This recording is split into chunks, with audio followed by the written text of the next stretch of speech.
Hey, I'm Brian, the director of the Pensacola Bay Baptist Association. Hey, right now we are coming out of, we hope, Corona days, and many churches are beginning ministries. You're making decisions about what to do and how to do what. Let me give you a simple exercise to maybe frame your decision making. First of all, let me encourage you to list out what are all the places that you have been in the last 7 to 10 days. You might have gone to a restaurant, you've gone to a big box store, Lowe's, Home Depot, Walmart, one of those places. You've gone to a bar park, maybe your kids are out doing a game or whatever it might be. Just list those areas out.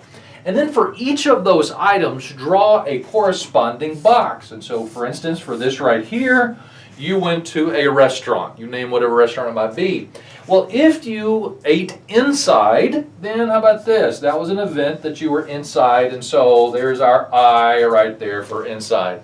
Next, I want you to determine about how many people were in that space. And so you're thinking back, okay, we're under certain guidelines. There's about 25 people or so, whatever the number is. So for this conversation, let's just write the number 25. Next, let's determine this. Who was present?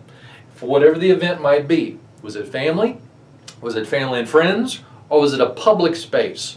Well, if it was family, just put an F. If it was family and friends, just F to the second power. It was a public, like a restaurant, just write a P. And then determine how long were you there.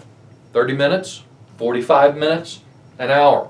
For this description, let's just say for a restaurant, let's just say that you were there for about 45 minutes. And now ask this question.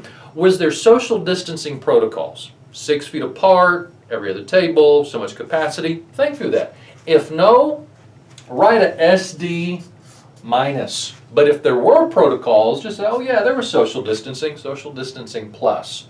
So we have a framework. And so you were comfortable over the last 7 to 10 days to go to this space under these conditions. It was inside, it was a public space. For about 25 people were in that given space, and you were able to be there about 45 minutes, and you practiced social distancing.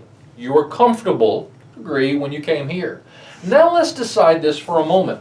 What if your church comes and sets up a new ministry or returns to a previous ministry that had the same exact scenarios, the scriptures? It's also meeting inside. It's a public place where people are welcome to come. It's an event, so there's a space where about 25 people are going to be in the middle of it. It's also going to last for about 45 minutes, and your church is going to also put in some same protocols.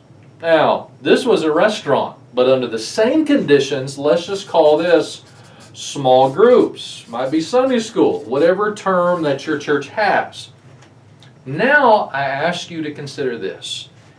What's your feelings about going to a small group environment right now? Maybe you're like, oh, I'm nervous. I don't know what to do. Well, here's another question for you, friends. If you are comfortable here, what's your thoughts here? Why aren't you as comfortable in the exact same scenario with the exact same parameters? Comfortable here, not comfortable here. If you're comfortable, you're like, hey, I was good here, but you've wondered, you're like, maybe that's a sense of relief for you. So that when your church starts up the small group or has an outreach event in a community park, you'll know, hey, I was comfortable here. I'm able to be comfortable here. But if not, let me encourage you to examine the why. To really reflect on the why are you comfortable here, but not here. Let me encourage you on a couple things. One, Satan will do any and everything he can to stop the mission of God. Often we think of Christian persecution as kind of violent. But what if Satan uses tactics like comfort just to keep us from fulfilling what God wants us to do? If we're okay for the secular, why aren't we okay for the spiritual? It's key for us to examine the why, and if it's something other than trusting and faith in God in both situations, maybe we need to take and have a conversation in prayer, conversation with our pastors to help us sort through this, because maybe where worship, our discipleship, is not where it should be. Let me encourage you just to use this exercise for decisions you have coming up. Maybe it'll help. Glad to serve you. God bless.